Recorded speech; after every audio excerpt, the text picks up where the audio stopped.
Hi friends, welcome back to my channel MSP blogs and recipes.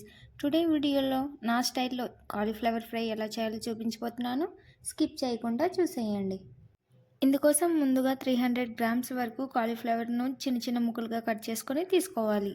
ఇప్పుడు stove పైన గిన్నె పెట్టి వాటర్ పసుపు వేసి నీరు తురులుతున్నప్పుడు కాలీఫ్లవర్ వేసి 2 నిమిషాలు ఉడికించి తీసుకోవాలి. ఇలా చేయటం వలన కాలీఫ్లవర్లో ఎక్స్ట్రా జర్మ్స్ ఏమైనా ఉంటే పోతాయి. 2 మినిట్స్ ఉడికించిన తర్వాత నీటి నుండి సపరేట్ చేసుకొని తీసి పక్కకు పెట్టుకోవాలి.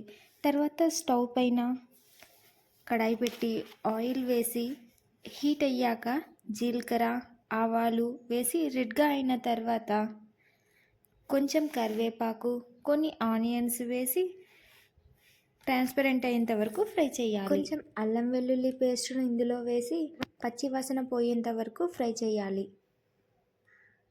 తర్వాత ఇందులోకి చిన్నగా కట్ చేసి పెట్టుకున్న ఒక రెడ్ టమాటో ముక్కలను వేసి కలుపుతూ టమోటా మగ్గేంత వరకు మగ్గించాలి.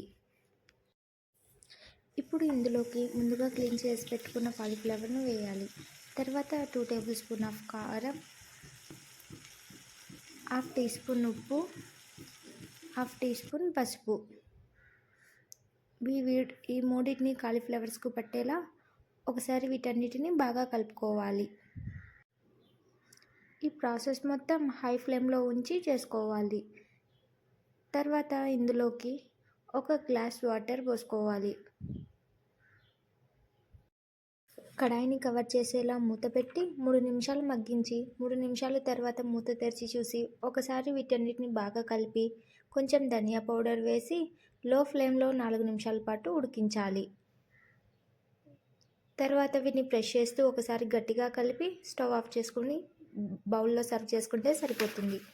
చూసారు కదా ఈజీగా కాలీఫ్లవర్ ఫ్రై ఎలా చేయాలో. ఈ వీడియో కనుక మీకు నచ్చినట్లయితే వీడియోని లైక్ చేయండి, షేర్ చేయండి. మరిన్ని వీడియోల కోసం మన ఛానల్ని సబ్స్క్రైబ్ చేసుకోండి.